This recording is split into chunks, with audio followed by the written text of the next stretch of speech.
The humidity in Florida doesn't just make you sweat. It clings to you like a second, suffocating skin. It was 10:45 p.m. when I parked my beat-up sedan in the empty lot of store 1429. The asphalt was still radiating heat from the day's sun, creating shimmering mirages under the amber glow of the parking lot lamps.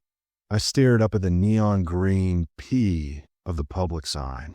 It flickered once, a nervous twitch, before stabilizing. I needed this job. Tuition wasn't cheap, and the graveyard shift paid a $2 differential. It seemed like easy money. Stock shelves, wax the floors, and listen to podcasts until the sun came up. I had no idea that I was walking into a mausoleum of the bizarre.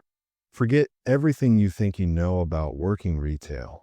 Imagine facing a whispering cart lady you can never make eye contact with after midnight, or a customer who smells of ozone and demands a free sample. These aren't just strange occurrences. They're strict rules for surviving the Publix night shift, and failing to follow them could have chilling consequences. The automatic doors slid open with a hiss of compressed air, greeting me with a blast of artificial chill. The store was in that transition phase. The last few shoppers were being hurried to the registers, and the lights in the deli section had already been dimmed. I made my way to the break room in the back, the smell of rotisserie chicken lingering in the air like a ghost of the dinner rush. Sitting at a scratched laminate table was a man who looked like he had been carved out of granite and left in the rain. This was Miller. He was the night manager, a man in his 60s with eyes that constantly darted around the room, checking the corners, checking the shadows. He didn't look up when I walked in. He was staring intently at the vending machine in the corner, his body rigid. "You must be Elias," Miller said, his voice gravelly. He still didn't look at me. "You're early. Good. We have things to go over." "Just here to stock, Mr. Miller," I said, trying to sound cheerful. "I've got my box cutter and comfortable shoes." Miller finally turned. His face was pale, contrasting with the dark circles under his eyes. He didn't return my smile. He reached into the pocket of his green vest and pulled out a folded, coffee-stained piece of notebook paper. He slid it across the table. It wasn't an employee handbook. It was a handwritten list. "Read it," Miller commanded. "Memorize it. Do not photograph it." I picked up the paper. The handwriting was jagged, frantic. Rule 1. If you hear the squeak of a car after 2 a.m., do not look toward the noise. That is the whispering cart lady. If you make eye contact, she will think you are offering to pay her bill. You cannot afford her bill. Rule 2. If the air suddenly smells like a thunderstorm, ozone, immediately go to the bakery. Grab a cookie or a slice of bread. Offer it to the man in the gray suit. Do not speak. Just offer. Rule 3. If the canned vegetables in aisle 4 rearrange themselves into a pyramid, turn around, walk to the break room, and lock the door for 15 minutes. Do not try to fix them. I let out a nervous chuckle. Okay, very funny. Is this some kind of hazing for the new guy? Are you going to tell me the mop bucket is haunted next? Miller slammed his hand on the table. The sound cracked through the room like a gunshot, making me jump. The vending machine in the corner hummed aggressively, the coils vibrating. "Listen to me, boy," Miller hissed, leaning in close. I could smell stale coffee and fear on his breath. This store was built on a sinkhole in the 80s. Things settle. The geometry here isn't right after the customers leave. You think I'm joking? The last kid, Kevin, thought it was a joke. He tried to fix the cans on his third night. "What happened to Kevin?" I asked, the smile sliding off my face. "He clocked out," Miller said, leaning back. "But he never left the store. We still find his name tag in different aisles sometimes. A chill that had nothing to do with the air conditioning ran down my spine. Miller wasn't laughing. There was no twinkle of mischief in his eye. He was terrified. "Come on," he said, standing up. "The doors lock in 5 minutes. We need to do the perimeter check. And Elias? Stay close to the center of the aisles. Never walk close to the shelves when the lights dim." We walked out onto the sales floor. The store was empty now. The last cashier had counted her drawer and left. It was just us. The silence of a large grocery store is heavy. It has a weight to it. You expect noise, the beep of scanners, the chatter of families, the squeak of shoes. When it's gone, the silence amplifies the hum of the electricity. The buzz of the fluorescent lights sounded like a swarm of angry hornets. We walked past the produce section. The mist sprayers hissed on, coating the lettuce in water. I jumped. Miller didn't flinch. "Just the water," he muttered. "Produce is safe. Usually." We made our way toward the back, past the meat department. The red lights used to display the beef were off, leaving the display cases looking like dark glass coffins. That's when I felt it. The air pressure dropped. It happened instantly. My ears popped, exactly like they do when plane takes off. The fine hairs on my arms stood up, charged with static electricity. And then the smell hit me. It was sharp, metallic, and clean. It smelled like high-voltage wires and heavy rain. Ozone. I froze. "Miller," I whispered, "do you smell that?" Miller stopped dead in his tracks. He sniffed the air, his eyes widening. He checked his watch. 12:03 a.m. He's early. Usually, he doesn't come in until the storm season starts. "Ooh," I asked, though I remember the list. "Rule number 2, Miller snapped. He wasn't looking at me. He was looking toward the front of the store, toward the bakery, the ozone customer.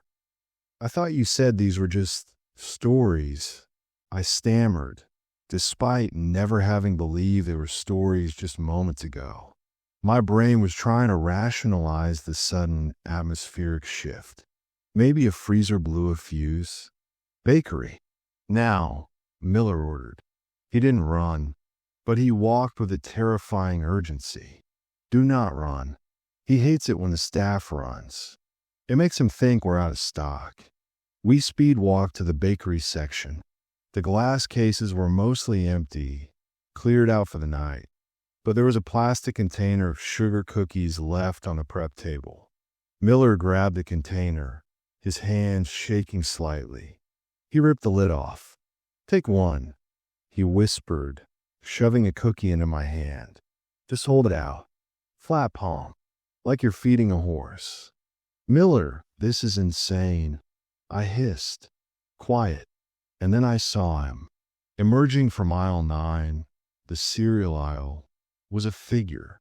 He was tall, unnaturally so, perhaps 7 feet. He wore a gray suit that looked like it was made of television static. The fabric seemed to shift and blur at the edges. He moved without bobbing up and down, as if he were gliding on rails. He had no face that I could focus on. Every time I tried to look at his features, my vision slid off, like water off a wax car. But the smell was overpowering. My mouth tasted like I was licking a 9-volt battery. The figure stopped 10 feet away from us. The silence in the store was absolute. Even the fridge hum seemed to have died. The figure turned its head, or what I assumed was a head, toward Miller, then toward me. I felt a pressure in my skull, a headache blooming behind my eyes instantly. It wasn't a voice, but a demand pushed directly into my brain. Sample. It wasn't a request. It was a command that vibrated in my teeth. Miller nudged me. "Offer it," he breathed. I stepped forward, my legs feeling like lead. I extended my hand, the sugar cookie trembling in my palm. Fresh baked. I managed to choke out. The figure glided forward. Up close, the suit hissed. It sounded like white noise. A hand, gray and elongated with too many joints, reached out. It didn't touch me. It didn't touch the cookie. The hand hovered over my palm for a second. The cookie disintegrated. It didn't crumble. It turned to dust, then to gray powder, and then simply vanished into the air, sucked into the static of the man's suit. Acceptable. The voice in my head boomed. The pressure in the room released instantly. My ears popped again.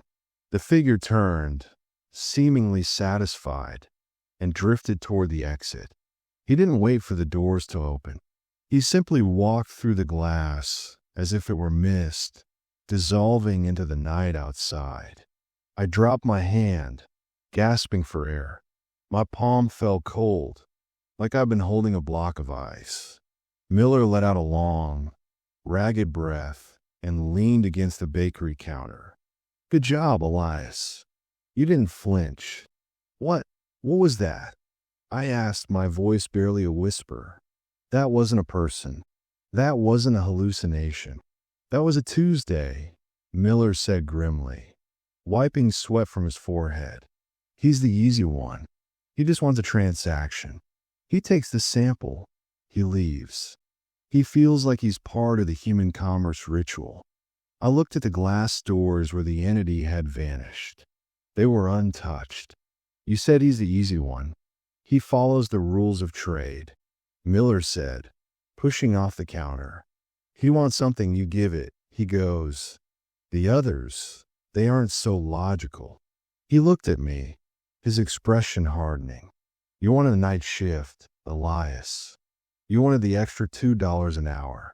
This is what it buys you. Are you going to run back to your car? Or are we going to finish the floor wax? I looked at the exit. Every instinct in my body screamed at me to run, to get in my car and drive until I hit Georgia. But I looked at Miller. He looked exhausted, burdened by years of this solitary confinement. And, God help me, I was curious.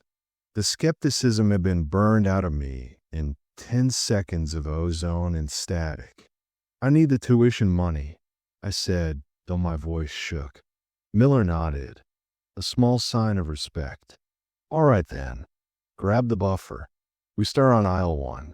But Elias, yeah, keep your ears open. It's 12:15 now. The cart lady usually wakes up around 2. If you hear a wheel wobbling, don't be a hero.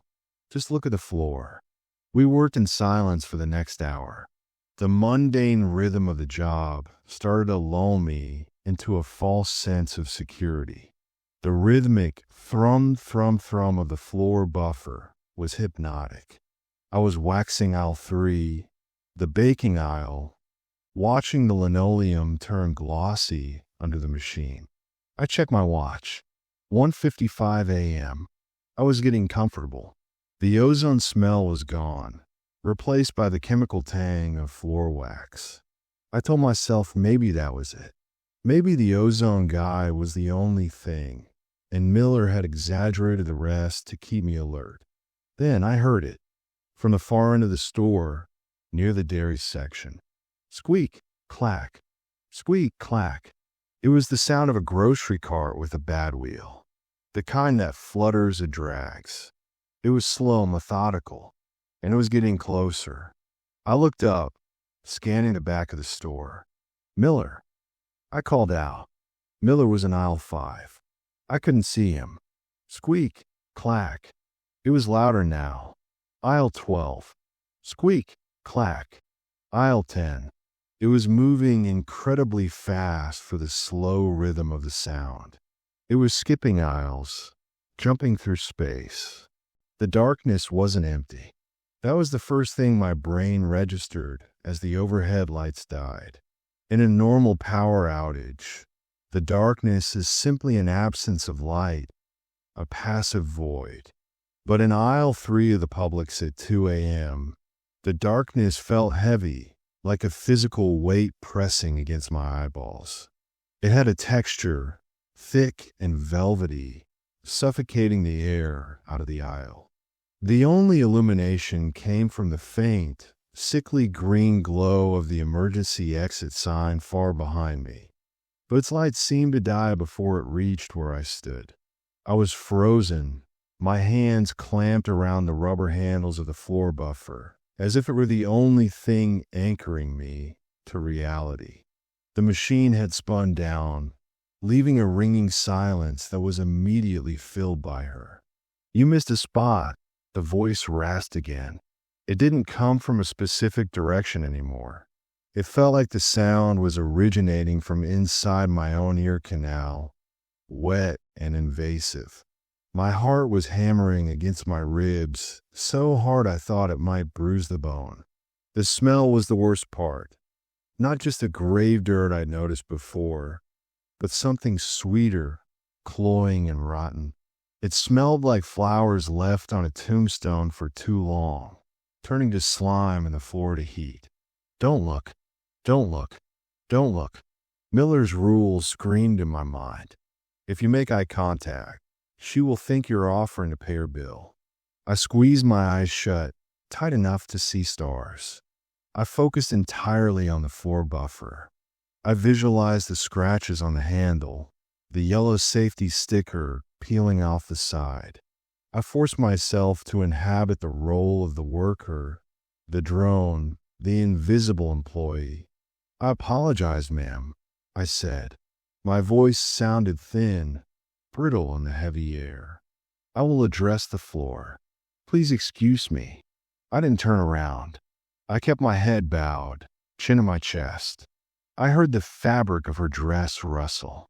It sounded like dry parchment crinkling. Then I felt a touch.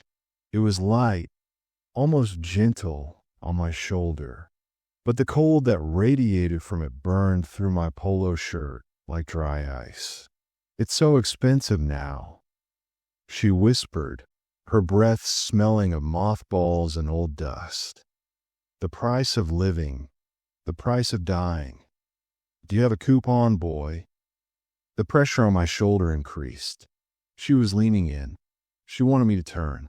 She wanted me to acknowledge her humanity, or whatever twisted memory of humanity she clung to. It was a trap of empathy. If I looked, if I showed her pity, I would be buying her dead. "I'm sorry, ma'am," I repeated, channeling every ounce of robotic customer service training I'd ever received. "I am maintenance. I cannot process transactions. Please see the service desk." Silence. For 10 agonizing seconds, there was absolute silence. The cold hand remained on my shoulder. I held my breath, my lungs burning. Then, a loud clack-clack echoed through the store. It was the sound of the main breakers being thrown in the back office. A second later, the overhead fluorescent lights flickered, buzzed angrily, and slammed back on. The sudden brightness was blinding, washing out the shadows in a harsh, clinical white. The weight on my shoulder vanished instantly. I gasped, sucking in air as if I'd been underwater. I spun around, wielding the buffer handle like a weapon. The aisle was empty. No old woman. No mud on the floor. No floral dress. Just the gleaming, wet wax of the linoleum stretching down toward the dairy section. But there, in the fresh wax right where I had been standing, was a single set of tracks. They weren't footprints. They were thin, parallel lines. Car tracks. They started from nowhere, circled me once, and vanished. "Elias." Miller's voice boomed from the front of the aisle. He was jogging toward me, a heavy flashlight in his hand. He looked pale, his eyes wide. I didn't look. I managed to say, my knees finally giving out. I slumped against the shelving unit, knocking a box of cake mix to the floor. "Miller," I didn't look. Miller reached me and grabbed my arm, hauling me up. I saw the lights go. She drained the circuit. That's a new trick. She's getting stronger. He looked at the tracks in the wax and swore softly. She circled you. She was shopping for you, Elias. What is she? I asked, wiping cold sweat from my forehead. Is she a ghost? Ghost implies a soul, Miller said, guiding me away from the spot. She's an echo, a residual imprint of every lonely, confused senior citizen who ever wandered these aisles at midnight, forgotten by their families, obsessing over pennies because it's the only control they have left. She's the sorrow of the grocery store, distilled. And she's hungry. We retreated to the break room. I needed water. I needed to sit down. My hand was shaking so badly, I could barely hold the paper cup Miller handed me. You did good, Miller said, sitting opposite me. He looked older than he had an hour ago. You used the retail fade. You became a non-entity. I am maintenance. That was smart.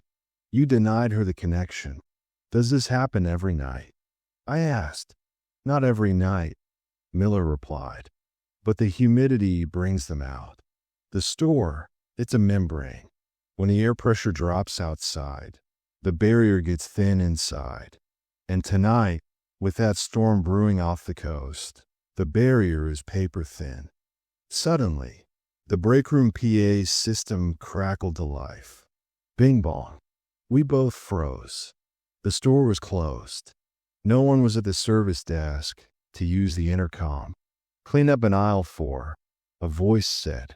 It wasn't a human voice. It sounded like a recording of a voice that had been cut up and spliced back together.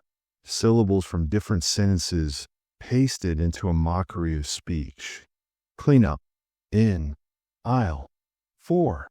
Miller's face went grim. He stood up immediately. Rule number 3. The cans, I whispered. If the canned goods rearrange themselves, simply walk away. The PA is a warning, Miller said. It means the rearrangement is happening. We have to go check the perimeter, make sure it's contained to the aisle. If it spreads, then the store digests us, Miller said flatly. Let's go. We walked back out onto the floor. The store felt different now. The air was charged, static electricity making my shirt cling to my back. As we approached aisle 4, canned vegetables and soups, I heard a sound that made my teeth ache. It was the sound of metal grinding on metal. Scrape, clink, slide. We stopped at the head of the aisle.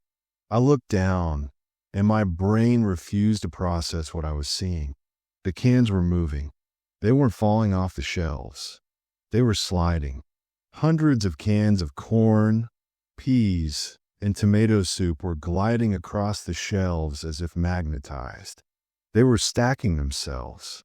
On the floor, a structure was rising. It wasn't a random pile. It was a perfect geometric pyramid, rising 4 feet in the air. But it wasn't just a pyramid. As I looked closer, I realized the labels were all facing outward, and they were forming a picture. The greens of the peas, the reds of the tomatoes, the yellows of the corn, they were pixels in a mosaic.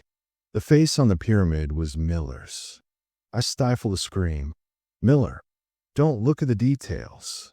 Miller barked, grabbing my shoulder and spinning me around. Turn your back. Now, we turned our backs to the aisle. Behind us, the scraping sound intensified, becoming a frantic, industrial roar. It sounded like a machine chewing up steel. Why was it you? I yelled over the noise. The cans, they made your face. Because the store knows I'm the warden. Miller shouted back. It's trying to intimidate me. It wants me to engage. It wants me to try and fix it. If you touch those cans, Elias, your hand will become part of the stack. Your bone will become tin. Your blood will become brine. Kevin, the boy before you, he tried to kick a stack over. We found his shoe, just his shoe, filled with creamed corn. The image made me gag. We stood there, backs to the impossible architecture, staring at the frozen food section across the main alley. "Walk away," Miller commanded. "Walk to the break room. Lock the door. Wait 15 minutes. That's the rule." We marched away. Every instinct screamed at me to look back, to see if the pyramid was growing, if it was chasing us. But I kept my eyes on the linoleum. We slammed the break room door shut, and Miller threw the deadbolt. He leaned his back against the door, sliding down until he hit the floor. He pulled a flask from his pocket and took a long swig. "You okay, kid?" he wheezed. "No," I said honestly. "I'm not okay. I want to go home. I want to quit." "You can," Miller said. "You can walk out right now. But if you leave during the shift, if you break the contract, the store remembers. You'll see it in your dreams. You'll hear the scanner beeps when you're trying to sleep. You'll smell ozone when you're in the shower." "Is that why you stayed?" I asked. "Because you can't leave?" Miller looked at his flask. "I stay because out there, I'm just an old man with a bad back and no pension. In here, I'm the barrier. I keep the things in the dark from spilling out into the parking lot. It's a purpose, Elias. It's a terrible, terrifying purpose." He checked his watch. 5 more minutes. Then the cans will reset. They always reset.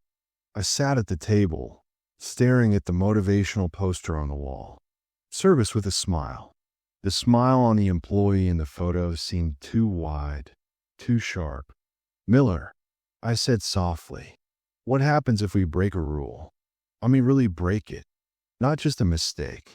Miller looked up, his eyes haunted. "The rules are a treaty, Elias. A ceasefire. As long as we follow them, the entities play by their script.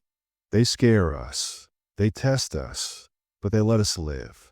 If we break the rules, the script changes. The genre shifts. Genre shifts. From suspense," Miller said, "to slasher." Just then, a loud, thunderous bang shook the break room door. It sounded like someone had hit it with a sledgehammer. I jumped out of my chair. Miller scrambled to his feet. Bang! "Open up," a voice shouted from the other side. It was a man's voice. Deep, authoritative. "Police. We have a report of a break-in." I looked at Miller. "The police? Did the alarm go off?" Miller's face was white. He shook his head violently. "No. No alarm." "Open the door." The voice roared again, followed by the jiggle of the handle. "This is Officer Henderson. Open this door, or we will breach." I took a step toward the door. "Miller, it's the cops. We have to open it." "Stop," Miller hissed. "Look at the gap under the door." I looked down. The break room door had a 1-inch gap at the bottom. The lights in the hallway were on. If there was a police officer standing there, I should see black boots. I should see shadows. There was nothing. The hallway floor outside was visible, and it was empty. Yet the handle was shaking violently, and the pounding continued at eye level. "There's no one there," I whispered, a chill turning my blood to ice.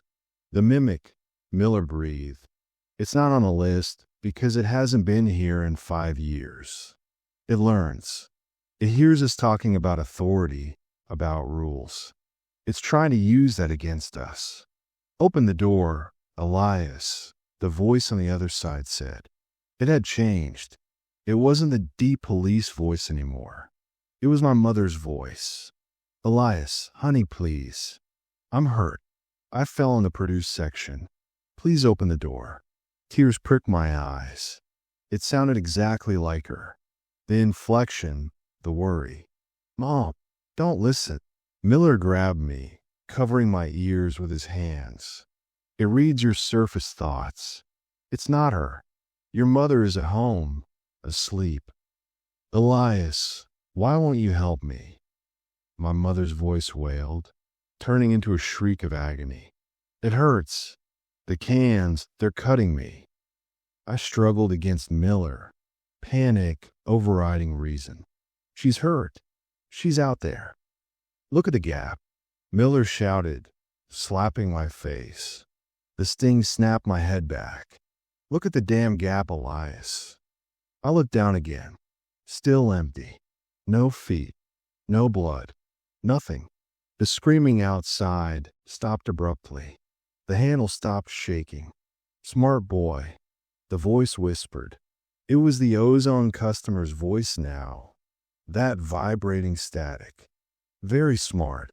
Then, the sound of retreating footsteps. But they didn't sound like shoes. They sounded like wet, slapping meat hitting the tile. Slap, slap, slap, fading away down the hallway. I sank to the floor, sobbing dry, terrified heaves. Miller slumped next to me, panting. That, Miller said, his voice trembling, was a test. We passed, but just barely. He reached into his pocket and pulled out a roll of peppermint lifesavers. He popped one into his mouth and offered the roll to me. Take one, he said. The sugar helps with the shock. I took the candy, my fingers numb. The peppermint burned my tongue, sharp and real. It was the only real thing in the world. We have 3 hours until sunrise, Miller said, checking his watch. The mimic is loose. The cans are active, and the lady is shopping. This is going to be a long shift, kid. What do we do? I asked. How do we survive 3 hours with that thing out there? Miller stood up, his eyes hardening. He walked to his locker and opened it. He pulled out a box of salt and a laser pointer. We improvise, Miller said. I didn't put everything on the list, Elias. Some things you have to learn by doing. Come on, we need to go to the seafood department. I need to show you the lobster tank rule before the mimic figures out how to use the PA system. I stared at him. The lobster tank rule. You ever wonder why the lobsters don't fight? Miller asked, unlocking the door and peering into the hallway. It's not because of the rubber bands on their claws. It's because they're the sentries. And right now, we need to wake them up. I followed Miller out into the silent, hostile store. The air felt charged, waiting. The shadows between the aisles seemed to stretch and grasp. I realized then that the list wasn't a survival guide. It was just a table of contents. The real story was being written in real time, and I was the character who was supposed to die in the second act. But as I looked at Miller's broad back, marching toward the seafood section with a box of salt, I decided I wasn't going to be a statistic. I was going to earn that $2 differential. Miller, I whispered as we passed the frozen foods. Yeah, I smell ozone again. Miller stopped. He didn't turn around. That's not ozone, kid. That's the smell of the storm breaking outside, which means the automatic doors might glitch open. He turned to me, his face grim. If the doors open, the rules don't apply anymore, because then we aren't closed. A flash of lightning illuminated the front of the store. Through the glass, I saw the rain lashing down, and, standing in the parking lot, staring directly at us through the deluge, were dozens of silhouettes. They weren't moving. They were waiting. The automatic doors hissed and began to slide open. The sound of the automatic doors sliding open was the loudest thing I had ever heard. It was a mechanical groan of surrender. The humid, storm-charged air of the Florida night rushed in, clashing violently with the store's conditioned chill. Rain hissed against the linoleum threshold, spitting like oil in a hot pan. But it wasn't the weather that made my blood run cold. It was the silhouettes. Lightning flashed, a stark, strobe light burst of white. revealing the parking lot in horrifying detail. There were dozens of them. They stood motionless in the deluge, water streaming off their unresponsive forms. They looked like customers, a man in a windbreaker, a woman clutching a purse, a teenager in a hoodie. But their posture was wrong. They stood too still, too rigid, like mannequins left out in a hurricane. And they were all facing the open doors. "They're not customers," Miller whispered, his voice tight. "They're the queue. The queue." I choked out, backing away. "The backlog," Miller explained, "already moving. Spirits, echoes, things that got stuck in the transaction loop. They can't come in unless the store is open. The door's opening. That's an invitation." One of the figures, the man in the windbreaker, took a step forward. His movement was jerky, like a stop-motion animation missing frames. "We have to close the doors," I yelled, starting to run toward the front. "No." Miller grabbed the back of my vest, jerking me to a halt. "You get close to that threshold, they'll pull you out. Once you're in the lot, you're part of the queue. You wait forever. So we just let them in. We override the sensor," Miller said, pulling the laser pointer from his pocket. "The doors run on a motion beam. If I can blind the sensor from here, it might reset the hold open command." He aimed a red dot at the sensor box above the doors, 50 feet away. His hand was shaking. The dot danced wildly on the glass. The man in the windbreaker was at the curb now. Behind him, the others began to shuffle forward. A low moan rose from the group, a collective sound of hunger and fatigue. "Open, open, steady, Miller," I whispered. Miller braced his hand against a shelf of BOGO chips. The red dot stabilized. It hit the small black window of the sensor. Nothing happened. The doors stayed open. The man in the windbreaker stepped onto the welcome mat. "It's not working," Miller cursed. "The storm interference is too strong." The man crossed the threshold. As soon as his foot hit the store tile, he changed. The jerky movement smoothed out. He stood up straighter. He reached into his pocket and pulled out a shopping list. But his eyes were entirely white, devoid of iris or pupil. He looked at me, and a smile stretched across his face, too wide, splitting the skin at the corners of his mouth. "Do you work here?" he asked. His voice was a booming distortion, like a loudspeaker. "Retail fade," Miller hissed. "Engage now. Do not acknowledge." I averted my eyes. I stared at a display of cola bottles. "I am stocking," I muttered. "I am invisible." The entity walked past us. He didn't attack. He grabbed the cart and began pushing into the store. But as he passed, the air around him rotted. The bags of chips on the shelf nearest him instantly withered, the air leaking out, the contents turning to dust. "He's entropy," Miller whispered. "He ages everything he gets close to. If he touches you, you'll be dust in seconds." More figures were crossing the threshold. A woman with a stroller, empty, thank God. A teenager dragging a skateboard that made no sound. They were flooding in. "We need a distraction," Miller said. "We need to herd them. They're shoppers, right? They follow the logic of the store." "What logic?" "The blue light special," Miller said, his eyes lighting up with a desperate idea. "The always offer principle." He grabbed my arm. "Elias, run to the seafood counter. Get the lobsters. I'm going to the PA booth." "The lobsters?" "Miller, are you insane? The lobsters are the only living things in here besides us that have armor." Miller shouted, shoving me. "Do it. Bring the tank." I didn't argue. I turned and sprinted toward the back of the store, weaving through the aisles. I could hear the shuffle of wet shoes behind me. the murmurs of the queue filling the space. Where is the... Can I get a price check on? I reached the seafood department. The tank was bubbling quietly. Inside, 6 lobsters sat motionless, their rubber-banded claws resting on the gravel. Okay, guys, I panted. You're being drafted. I couldn't move the whole tank. It was bolted down. I looked around frantically. I saw a flatbed cart used for stocking boxes. I grabbed a large plastic tote bin, filled it with water from the sink hose, and started scooping the lobsters out. They didn't struggle. They felt heavy, ancient.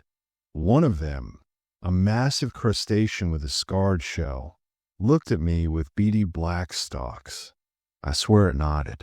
I threw the bin on the flatbed and ran back toward the center of the store. The scene was chaos. The queue, maybe 20 entities now, were wandering the aisles. They were touching things. Where they touched, the store died. Fruit rotted instantly. Cans rusted and burst.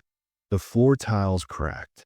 Then, Miller's voice crackled over the PA. But he wasn't doing a normal announcement. He was chanting, "Attention shoppers. Attention shoppers. Flash sale in aisle 14. Fresh soles on sale. Buy one, get one free. Limited time only."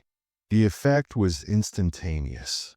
Every single head in the store snapped toward aisle 14, the detergent aisle.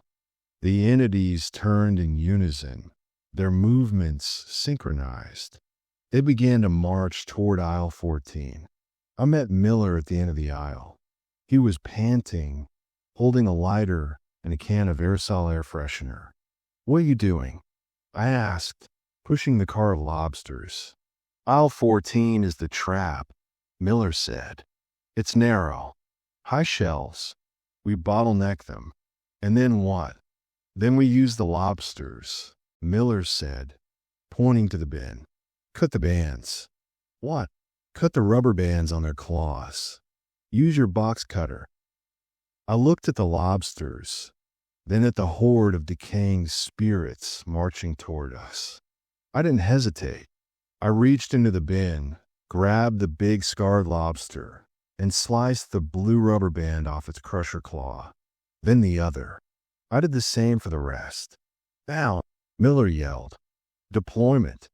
He kicked the flatbed cart. It rolled down the center of aisle 14, right into the path of the oncoming horde. The entities stopped. They looked down at the cart. The lobsters swarmed out of the bin. They didn't scuttle away. They attacked. The big scarred lobster lunged at the windbreaker man. Its claw snapped shut on the entity's ankle. A sound like tearing metal shrieked through the air. The entity howled, a sound of static and wind, and dissolved. The lobster's claw had severed the entity's connection to our reality. They're bottom feeders. Miller grinned maniacally. They eat the refuse, the dead things. To a lobster, these ghosts are just soft shell crabs. The other lobsters joined the fray. It was a massacre. The queue, confused and terrified by these armored, pinching demons, began to retreat. They weren't prepared for physical resistance. They expected fear. They got crustaceans. "Now, the doors," Miller shouted. We sprinted past the battle. The lobsters were holding the line, snapping and crushing the smoky legs of the intruders. I saw one lobster riding the skateboard teenager like a rodeo bull, pinching its head. We reached the front doors. The rain was still pouring in. Miller jammed the laser pointer directly into the sensor box, blinding it completely. Then, he slammed the manual override switch on the wall. The door shuddered, groaned, and slowly began to slide shut. The last of the queue, a weeping woman in a sodden nightgown, tried to rush the gap. "Offer her something," Miller screamed. "The always offer principle." I patted my pockets. I had nothing. No cookies. No lifesavers. I saw a display of tabloids next to the register. I grabbed a Weekly World News. "Here," I shouted, thrusting the magazine at her through the closing gap. "Read all about the bad boy. It's free." The woman stopped. She looked at the magazine. Her white eyes widened. She reached out and took it. "Thank you," she whispered. The door slammed shut, sealing her outside. The lock engaged with a solid thunk. I slumped against the glass, sliding to the floor. The store was quiet again, save for the distant snip-snap of lobster claws from aisle 14. "We did it," I gasped. We actually did it. Miller leaned against the register, wiping grime from his face. The lobster tank rule never fails. Those little guys are heroes. We walked back to aisle 14. The entities were gone, processed into nothingness. The lobsters were wandering around the aisle, looking victorious. The floor was covered in a strange, gray dust, but the lobsters seemed unharmed. "We have to put the bans back on," Miller said, sighing. "Management hates it when the livestock is free range." It took us 20 minutes to wrangle the lobsters back into the bin and reban them. As I dropped the big scarred one back into the tank, I swear he gave me a little salute with his claw. "You're learning," Miller said, clapping me on the shoulder. "They'll always offer distraction. The retail fade. The environment is your weapon." "Is the night over?" I asked, hopeful. Miller looked at the clock. 3:30 a.m. "Not yet," he said. The storm woke up the queue, but it also disturbed something else. Something deeper. Deeper than the sinkhole. "No," Miller said. "Deeper in the store. The back room. The baler." My stomach dropped. The cardboard baler. A massive hydraulic press used to crush boxes. Every retail worker is terrified of the baler. It's a loud, dangerous beast. "What about the baler?"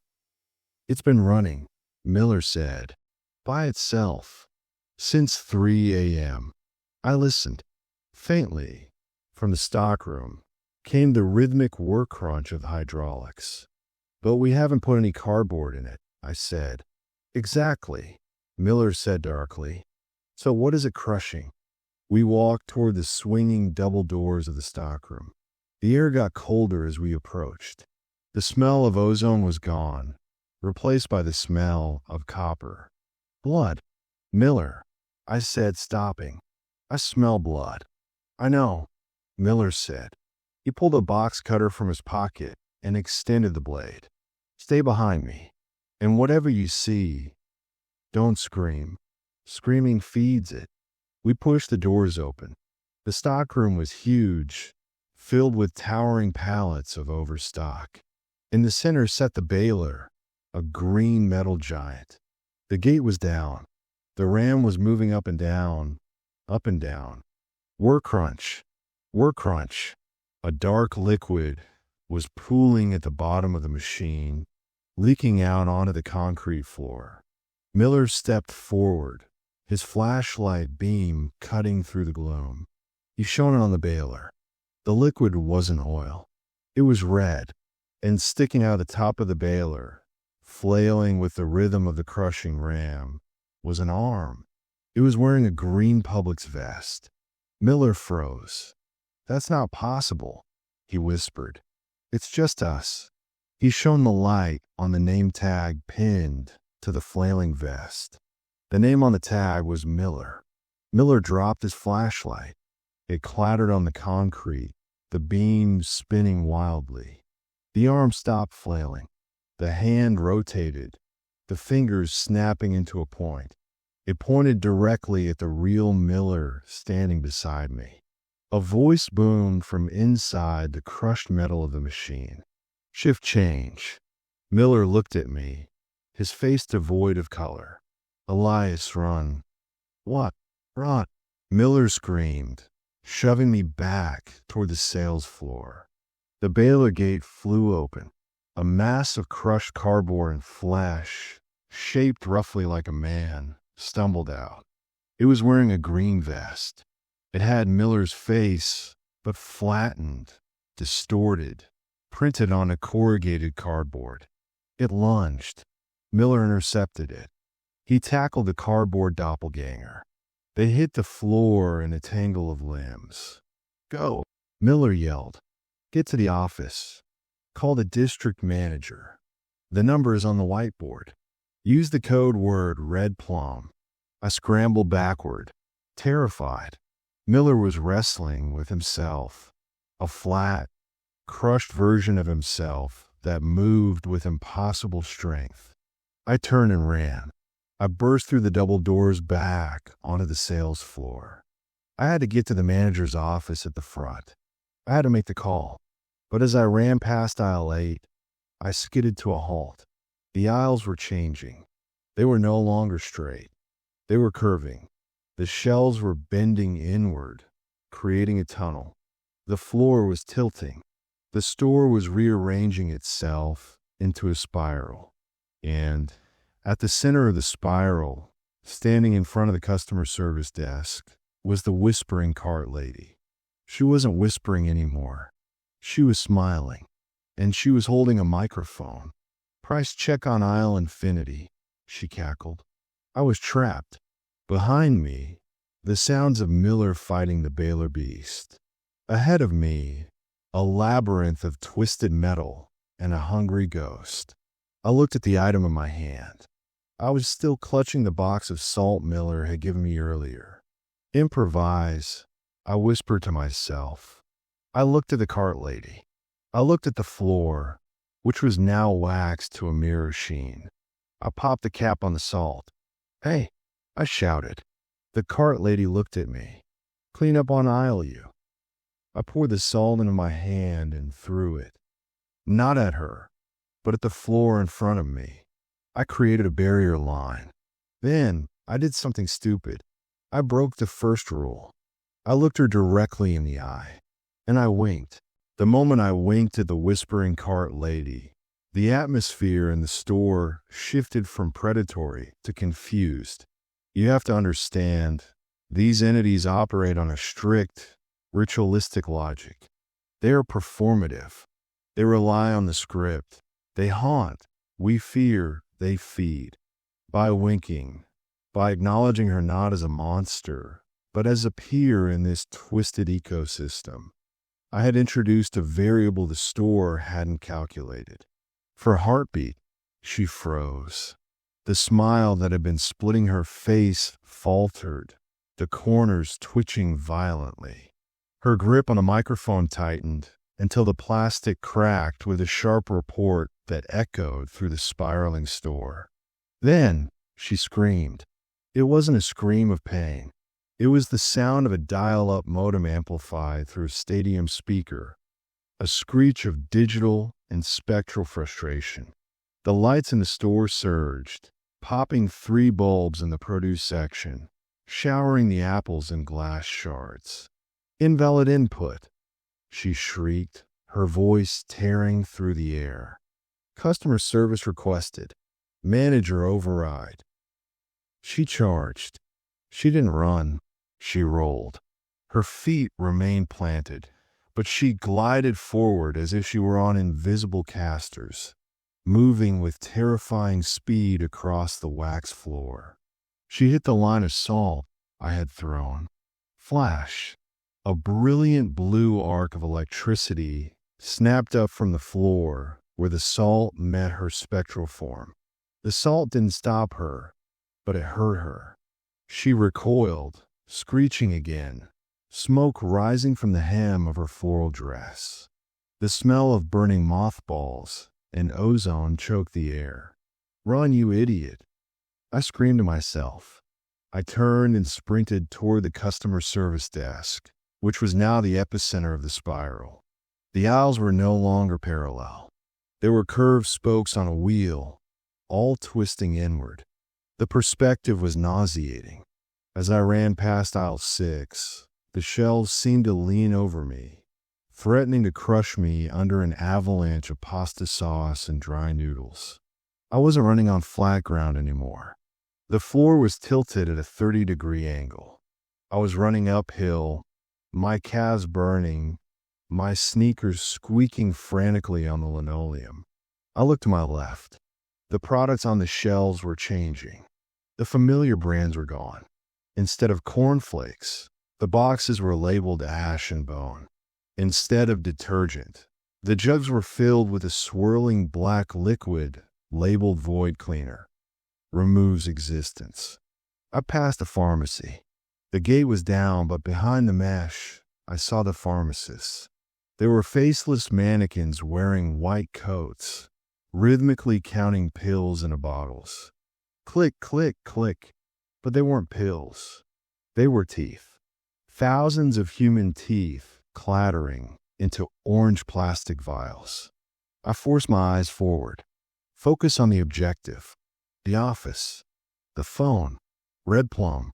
I reached the customer service counter. It was elevated on a platform, towering over the rest of the store like a judge's bench. I scrambled up the side, vaulting over the counter. I landed next to the lottery machine, gasping for air. The manager's office was directly behind the service desk. The door was solid wood, reinforced. I grabbed the handle. Locked. Of course it was locked. From the sales floor below, I heard the sound of grinding metal. I peered over the counter. The whispering cart lady was recovering.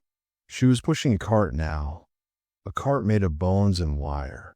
And behind her, shambling out of the stockroom tunnel, was the cardboard miller.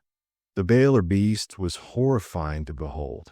It was 8 feet tall, a crude golem made of compressed boxes held together by packing tape and malice. The face printed on its chest, Miller's face, was screaming silently. They were working together.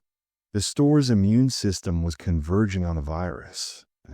The key, I muttered, patting down the counter. Where is the spare key? Miller had never told me where the key was. But I knew retail. I knew the habits of managers who were tired and overworked. I checked on the keyboard. Nothing. I checked the pencil cup. Nothing. Then I looked at the ceiling. One of the acoustic tiles was slightly askew. I grabbed the rolling chair behind the desk, climbed onto it, and punched the tile. It shifted. Something metallic slid down and hit me in the face. The key, attached to a giant, ridiculous plastic spoon that said restroom. I grabbed it, jammed it into the office lock, and turned. The deadbolt clicked. I threw the door open, dove inside, and slammed it shut, engaging the lock just as a heavy impact shook the frame. Thud. Manager approval needed. The cart lady screeched from outside. Thud. The wood splintered slightly. The cardboard miller was hitting it. I was in. The office was small, claustrophobic, and smelled of stale cigarette smoke and despair. There were monitors on the wall showing camera feeds of the store. I glanced at them. The feeds were wrong. Camera 1 showed the parking lot, but the sky was purple and the cars were floating upside down. Camera 4 showed the break room, where a tea party was being held by 3 skeletons. Camera 9 showed me. I looked closer at the monitor. It showed the back of my head, right now, sitting in the office.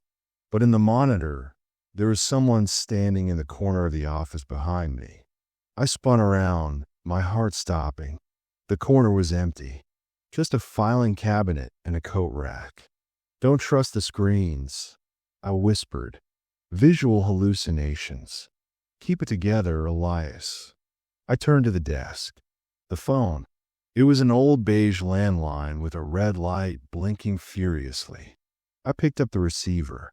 There was no dial tone, just the sound of wind howling across a desolate landscape. Dial the code, I told myself. Miller said to call the district manager, but he didn't give me a number. He just said the code word was red plum. I looked at the whiteboard on the wall. It was covered in metrics, sales goals, and schedules. In the bottom corner, written in red marker, was a sequence of numbers. 1429-666. Help. I punched it in. The wind sound stopped. It was replaced by a click, then a ringing sound. But it didn't ring like a phone. It rang like a church bell, deep, resonant, and mournful. Dong, dong, dong. Publix corporate, night division. A voice answered. It was smooth, synthetic, and utterly devoid of empathy. How may we direct your trauma? This is store 1429. I shouted, gripping the receiver. Night clerk Elias. I have a code red plum. I repeat, code red plum. There was a pause. I could hear the sound of typing in the background, but the typing sounded like bones hitting glass. Code red plum, the voice mused. Total loss of containment. Dimensional breach. Personnel compromise. Is the manager incapacitated? Miller is. He's compromised. There's a cardboard golem wearing his face. Standard Baylor mimicry. The voice said, sounding board. Very well. A red plum protocol initiates a store reset. This will scrub the current timeline of the store and restore it to factory settings. However, there's a queue. A queue. I'm about to be murdered by a ghost and a box monster. I don't have time for a queue. Current wait time for a reset is 45 minutes, the voice said. We are experiencing higher than normal call volume from the Florida region. The humidity, I can't wait 45 minutes. They're breaking down the door. The door hinges screamed. A fist made of compressed cardboard punched through the wood, inches from my head. I scrambled back. Can you expedite? I begged. I'll do anything. I'll pick up extra shifts. I'll work holidays. The voice on the phone paused. The typing stopped. You were willing to negotiate? The voice asked. The tone had changed. It was hungry now. Yes. Yes. What do you want? We are short-staffed in the reclamation department, the voice said. We need a runner. Someone to retrieve items from the aisles that misbehave. If we expedite your reset, you agree to a 5-year contract. No benefits, no breaks, and you belong to the night division. I looked at the door. The cardboard Miller had ripped a hole large enough to fit his head through. The flat, printed face stared at me, the mouth open in a silent scream. Behind him, the whispering cart lady was climbing through the opening, her eyes black pits. I had seconds. I accept. I screamed. I accept the contract. Processing, the voice said. Transaction approved. Reset in T-minus 10 seconds. Please secure your person. The reset involved a localized gravity inversion. Thank you for choosing Publix. Click. The line went dead. Gravity inversion. I whispered. Outside the office, the entity stopped. They looked up. A deep, seismic rumble shook the building. It felt like an earthquake, but it was coming from the sky, not the ground. Then the world flipped. I fell. I didn't fall down. I fell up. The ceiling of the office became the floor. I slammed into the acoustic tiles. The wind knocked out of me. The desk, the chair, the filing cabinet, everything crashed down around me, or up relative to the store. Through the broken door, I saw the sales floor. The thousands of products on the shelves were falling toward the ceiling. It was a rain of cans, jars, and boxes. The cardboard Miller and the cart lady were flailing, losing their grip on the floor, tumbling upward into the fluorescent lights. I grabbed the leg of the heavy metal desk, which was now resting on the ceiling tiles. I held on for dear life. The store was being shaken like a snow globe. The spiraling aisles were untwisting, snapping back into straight lines with the sound of cracking thunder. The walls groaned. The windows at the front of the store blew out, shattering outward. And then silence. Gravity returned to normal instantly. I fell again, crashing back down onto the carpeted floor of the office. The desk landed next to me with a deafening crash, missing my leg by inches. I lay there, groaning, covered in dust and ceiling debris. My body felt like one giant bruise. "Hello," I croaked. No answer. The grinding noise was gone. The whispering was gone. I pushed myself up. The door to the office was still broken, hanging off its hinges. I limped out to the customer service desk. The store was a wreck. It looked like a tornado had occurred inside. Food was scattered everywhere. The shelves were empty. The floor was covered in a mix of broken glass, soda, and unidentifiable slime. But it was quiet. The lights were steady, no longer buzzing, just a dull, humming white. The spiral was gone. The aisles were straight. "Miller," I called out. I scanned the wreckage. Aisle 1, Aisle 2, Aisle 3. Then I saw movement near the deli. I climbed down from the platform, my legs shaking. I walked toward the deli, stepping over piles of ruined groceries. Lying on the floor, propped up against the deli counter, was Miller, the real Miller. He looked terrible. His green vest was shredded. His face was a mask of blood and bruises. One of his arms hung at an odd angle, but he was breathing. I ran to him, sliding on the slick floor. "Miller, you're alive." He opened one eye. It was swollen shut, but the other one focused on me. He coughed, spitting out a tooth. "You," he wheezed. "You called. Corporate." "I had to," I said, tearing off my shirt to make a sling for his arm. "The Baylor thing. And the lady, they cornered me. I used the code." Miller closed his eye and let out a long, shuddering sigh. "You idiot. You damn fool. I saved us." I protested. "The reset worked. They're gone. Nothing is free, Elias," Miller whispered. "What did you trade? What did they take?" I signed a contract," I admitted, looking down. 5 years. Reclamation Department. Runner. Miller's eyes snapped open. He looked at me with a mix of horror and pity. He reached out with his good hand and grabbed my wrist. His grip was surprisingly strong. "Reclamation," he rasped. "Do you know what that means?" "No," I said. "I just wanted to live." "It means you don't work in the store anymore," Miller said, his voice trembling. "It means you work under it. You work in the tunnels. You hunt the things that the reset doesn't catch." A cold dread settled in my stomach. The things the reset doesn't catch. "Look," Miller pointed a shaking finger toward the back of the store, toward the stockroom doors. The doors were swinging gently, but the darkness behind them wasn't the darkness of a stockroom. It was a swirling, purple fog, and from that fog, something was emerging. It was a ghost. It wasn't a cardboard monster. It was a cart, a golden shopping cart. It moved without wheels, floating a foot off the ground. And pushing it was a figure in a suit made of pure, blinding light. "The district manager," Miller whispered. "He's here to collect his new employee." The figure stopped 10 feet away from us. The light was so intense I couldn't see a face, but I felt the gaze.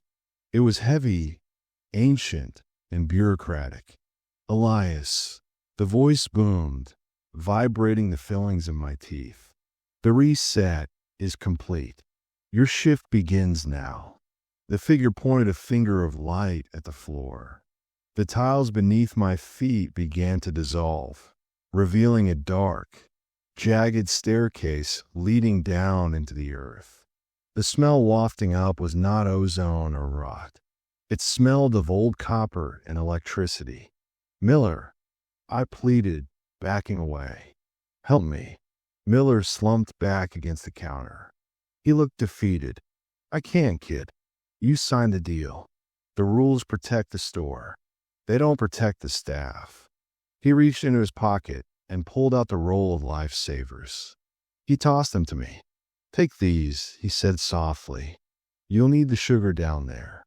The darkness, it has a taste." I caught the candy. I looked at the dark staircase. I looked at the being of light. "Proceed," the district manager commanded. "The inventory must be counted." I had no choice. My feet moved on their own, drawn by the binding power of the verbal contract. I stepped toward the hole in the floor, but just before I descended, I stopped. I looked back at Miller. "Is this it?" I asked. "Is this the end?" Miller managed a weak, bloody smile. "No, Elias. This is just the orientation. You're part of the infrastructure now." I took a deep breath, clutching the box cutter in one hand and the lifesavers in the other. I stepped onto the first step. The darkness swallowed me whole. But as I descended, the voice of the district manager echoed one last time in my mind. "Welcome to the family. Remember rule number 0. I paused on the stairs. Rule number 0. There's always a bigger store. I continued down. The light from the sales floor faded above me. I was alone in the dark, or so I thought. From the depths of the tunnel below, a familiar sound echoed up to meet me. Squeak, clack. Squeak, clack. The whispering cart lady hadn't been reset. She had been demoted, and she was waiting for me. I flicked my lighter. The flame danced in the stale air. "All right," I whispered to the dark. "Let's negotiate." I took a step down. The descent was not endless, though the darkness made it feel that way. The stairs, carved from the bedrock beneath the store, were slick with a substance that felt like condensation but smelled like formaldehyde. I counted the steps to keep my mind anchored. 100, 200. At 350, the stairs abruptly ended, depositing me onto a floor that felt spongy, like waterlogged carpet. I held my lighter aloft, the tiny flame shivering in the draft.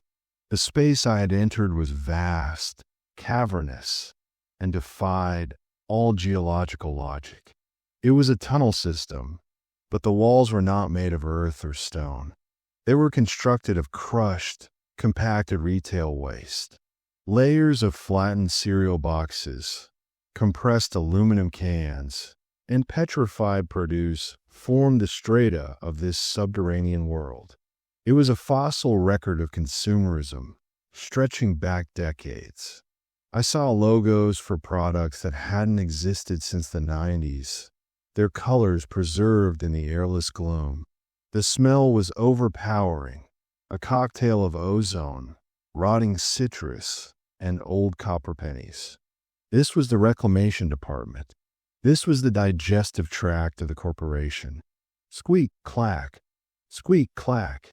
The sound echoed from the darkness ahead, rhythmically bouncing off the walls of trash. The whispering cart lady. I swallowed the dry lump in my throat and stepped forward. I wasn't just a frightened clerk anymore. I was an employee with a 5-year contract. I had rights. I had a job description.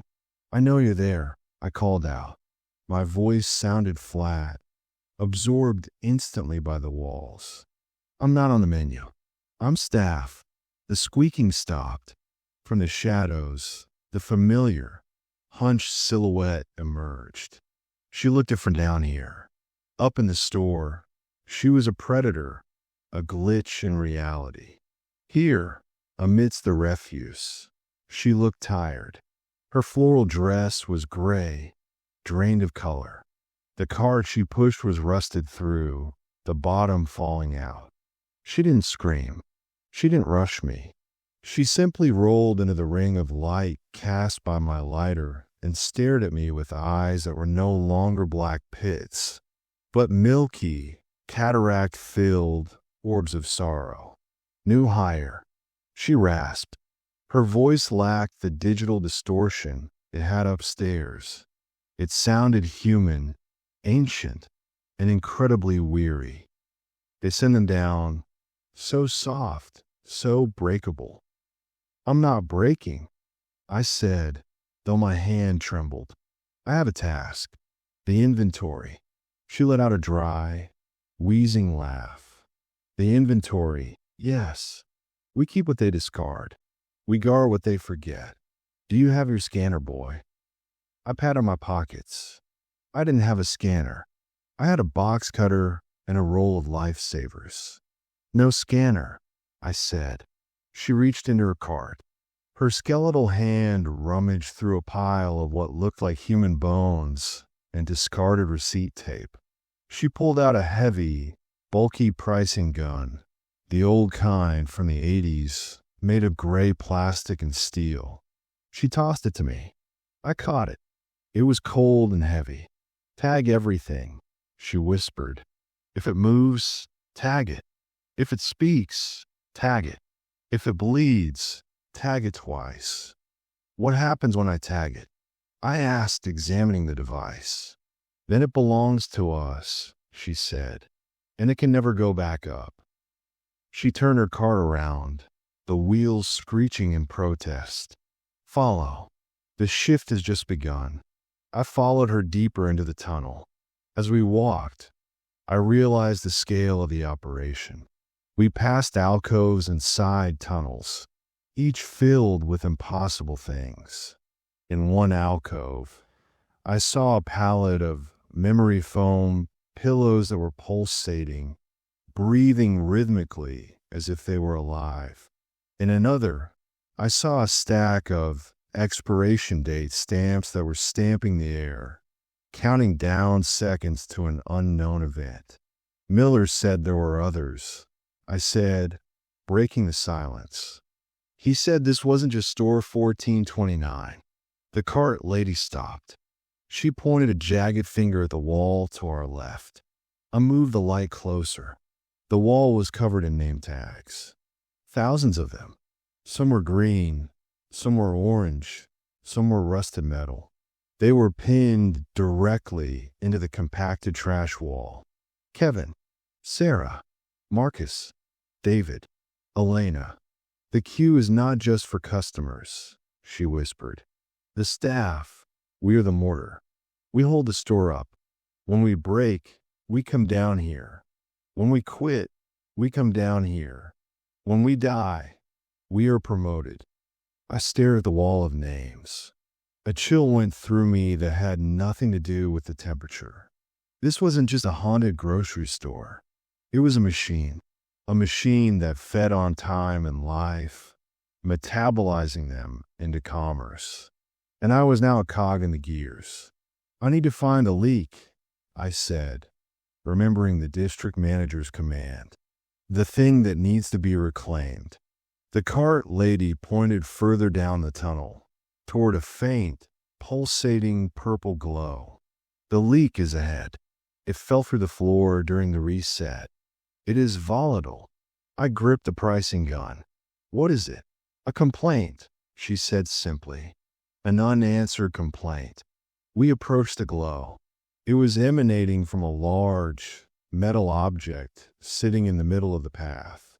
As I got closer, I realized it was a customer suggestion box.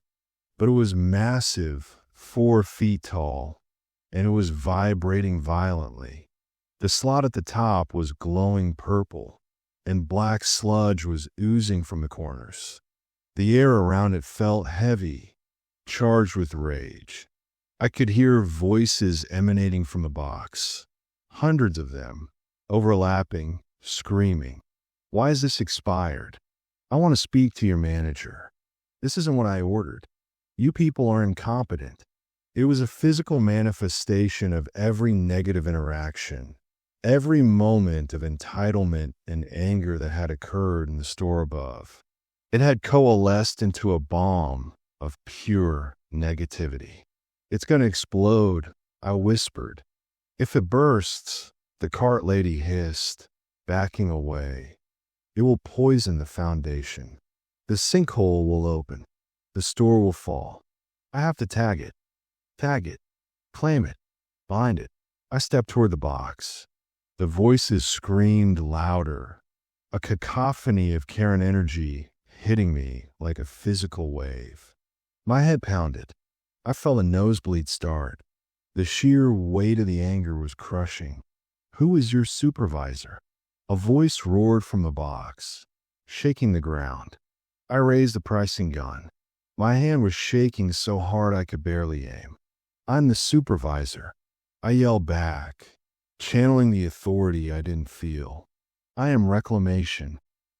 I lunged forward and pressed the nose of the gun against the metal side of the box. I pulled the trigger. Clack! A sticker shot out. It slapped onto the metal. The sticker didn't have a price. It had a single word printed in red ink: void. The effect was instantaneous. The purple glow turned white, then collapsed in on itself. The voices were sucked backward, turning from screams into a high-pitched whine. The black sludge evaporated into gray dust. The box stopped vibrating. It sat there, inert, just a piece of metal. I slumped to the floor, exhausted. The pricing gun felt like it weighed 100 pounds. "Good," the cart lady whispered. She rolled closer. "You have a knack. You have the emptiness required." "Emptiness?" I asked, wiping blood from my lip. "To work the night," she said. "You must be empty. If you are full of hope, full of fear, the store eats you. But if you are empty, you are safe. You are just another shelf." She reached in her cart and pulled out something else. It was a green vest, but it wasn't fresh and clean.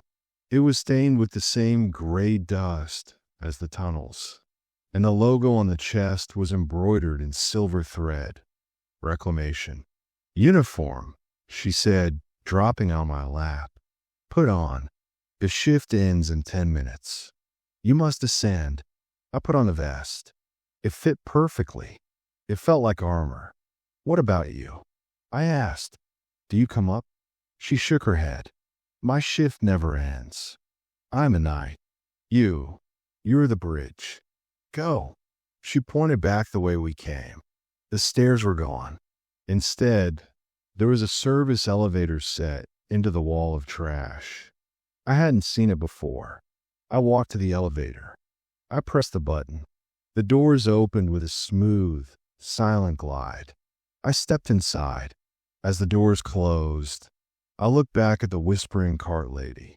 She wasn't looking at me.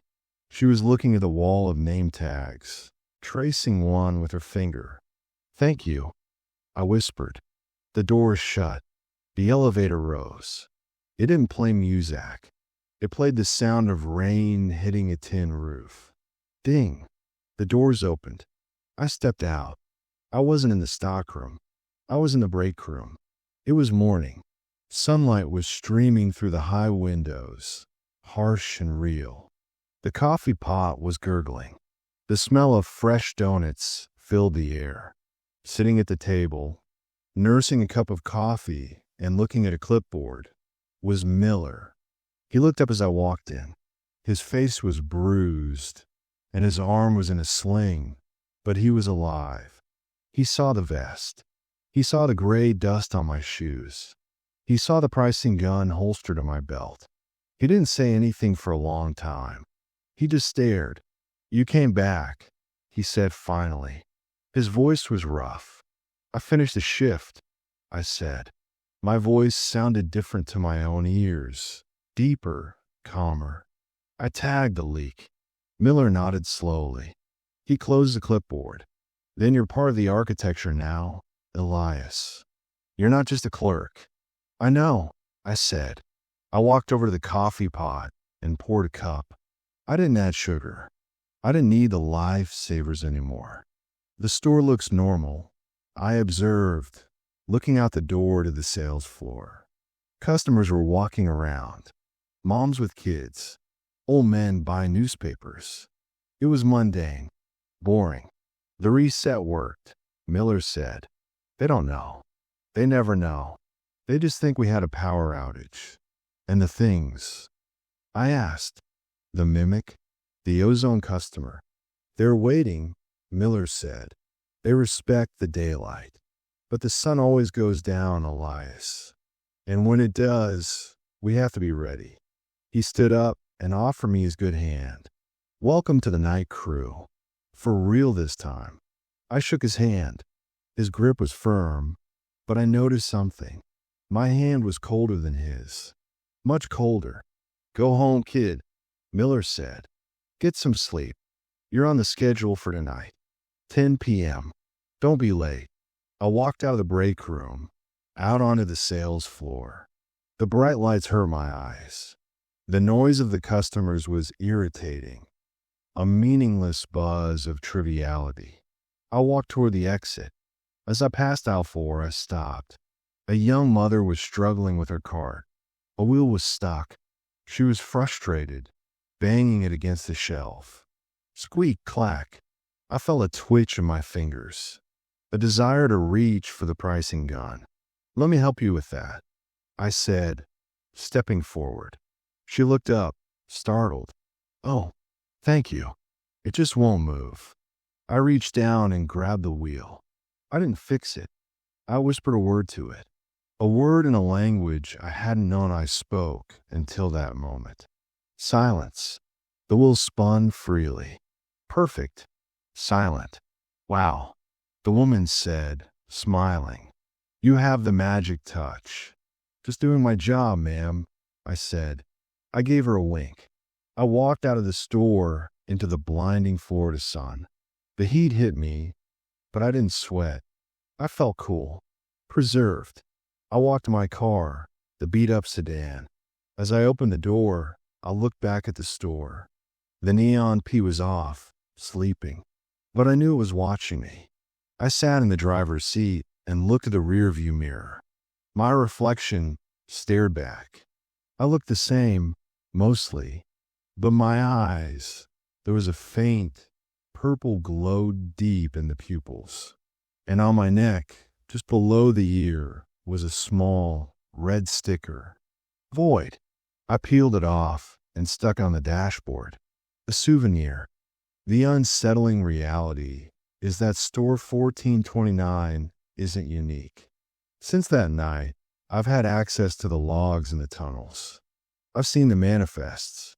There is a reclamation department under every major retail box store built on a sinkhole or a burial ground or a forgotten battlefield.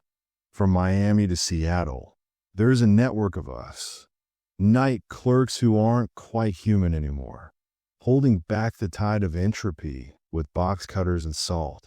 We see the patterns. We see the customers who don't cast shadows. We hear the announcements that aren't made by human voices. We smell the ozone before the storm hits. So, I have a question for you. Have you ever experienced something unexplainable at a late-night store?